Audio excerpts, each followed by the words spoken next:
Între carnivorii convinși care consideră că porcul este cea mai bună legumă și veganii care nu vor să audă de carne sau brânză, a apărut o specie nouă, flexitarienii. Odată cu ei, dieta flexitariană. Hai să vedem ce presupune și dacă este într-adevăr bună pentru slăbit și sănătate. Sunt doctorul Șerban Damian, nutriționist la Centrul Superfit din București, iar tu ești pe canalul meu, locul unde discutăm pe un ton relaxat despre nutriție și un stil de viață sănătos. Înainte de a începe discuția despre această dietă, nu uita să te abonezi la canalul meu. Termenul de dietă flexitariană este destul de recent și a început să fie folosit în 2009, în urma publicării cărții The Flexitarian Diet. Cuvântul flexitarian și-a câștigat apoi locul și în dicționarul englez Oxford, unde a fost introdus în anul 2014. Ce presupune dieta flexitariană? Dieta flexitariană sau semi-vegetariană pune accent pe consumul de alimente vegetale, dar include ocazional și carne în cantitate moderată. Practic este o dietă vegetariană flexibilă, iar de aici vine și denumirea, din combinarea cuvintelor flexibil și vegetarian. O dietă flexibilă sună bine, nu? Asta înseamnă că poți să trișezi din când în când sau că poți să-ți pui a doua felie de tort? Dieta flexitariană nu impune restricții calorice, procente de macronutrienți sau un raport anume de produse vegetale și animale. Ea nu este o dietă de slăbit propriu-zisă, ci mai degrabă un stil alimentar. Scopul este să consumi alimente cu cât mai mulți nutrienți, ca de exemplu proteine vegetale, fasole, năut, linte, soia, tofu, fructe și legume cât mai diverse, inclusiv verdețuri, cereale integrale și pseudocereale, orez integral, ovăz, mei, porumb, quinoa, lactate convenționale sau înlocuitori vegetali neîndulciți, iaurt, lapte, brânzeturi, chefir. Grăsimi sănătoase, avocado, nuci, semințe, uleiuri, unde arahide, măsline, condimente și ierburi aromatice pentru gust. Ocazional se consumă ouă, carne, fructe de mare și pește, organice sau din surse cât mai bune.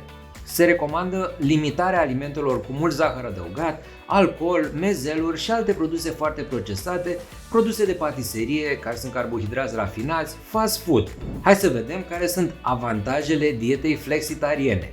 Este echilibrată și ușor de urmat, fiind mai puțin strictă în comparație cu alte diete, precum dieta keto, de exemplu. Nu exclude sau minimizează importanța unor macronutrienți, cum ar fi carbohidrații sau grăsimile.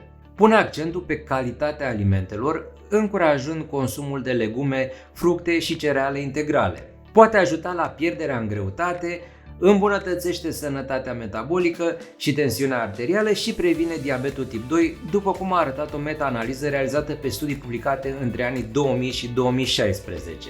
Te poți bucura de beneficiile dietei vegetariene fără a elimina complet carnea. Poți să mănânci o friptură la cuptor sau o supă de pui dacă ți se face poftă.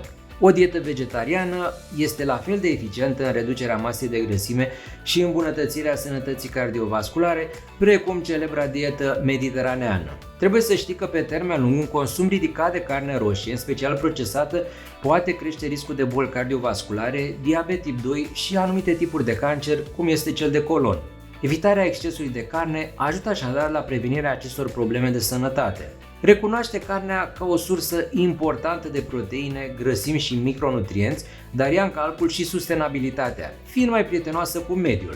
Un studiu recent a arătat că trecerea la o dietă flexitariană, cu accent pe consumul de produse vegetale, ar reduce emisiile de amoniac cu 33% în Uniunea Europeană, având beneficii semnificative pentru calitatea aerului și sănătatea umană. S-ar diminua astfel poluarea aerului din cauza agriculturii și s-ar reduce consumul de apă și energie. Ce riscuri și provocări ne poate aduce această dietă? La fel ca vegetarienii, cei care adoptă o dietă flexitariană au un risc mai mare de anemie sau deficiență de fier. Acest lucru poate fi prevenit prin includerea mai multor surse vegetale bogate în fier, precum legume cu frunze verzi, brocoli, spanac, cale, sparanghel, leguminoase, linte, fasole, năut, soia și cereale integrale. Carnea consumată ocazional reprezintă o sursă bună de fier, dar contribuie și la absorbția fierului din produsele vegetale.